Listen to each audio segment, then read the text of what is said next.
এটাই ইসলাম। অসুস্থ, আপনি যদি শুধু দোয়া চান সুস্থ হবেন। চিকিৎসা করা সুন্নাহ। যেই রোগ হয়েছে ওই রোগের চিকিৎসা নেওয়া কি সুন্নাহ। আল্লাহর হাবিব অসুস্থ হলে চিকিৎসা নিতেন।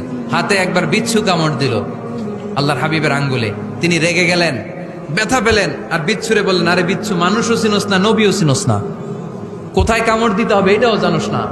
কিন্তু কামড় যখন দিয়ে ফেলছে বিশ্বনবী ব্যথা পাচ্ছেন। বিশ্বনবী সূরা ইখলাস পড়ে ফাতিহা পড়ে ফু দিতে লাগলেন। আর আম্মাজান আয়েশাকে বললেন, লবণের পানি গরম দিয়ে ঢালতে থাকো। আম্মাজান আয়েশা লবণের পানি আনলেন। লবণের গরম পানির ভেতরে সোডিয়াম ক্লোরাইড আছে, ন্যাচারাল পেইন কিলার, ব্যথা নাশ করে। আম্মাজান আয়েশা গড়গড় করে লবণের পানি ঢালতে লাগলেন।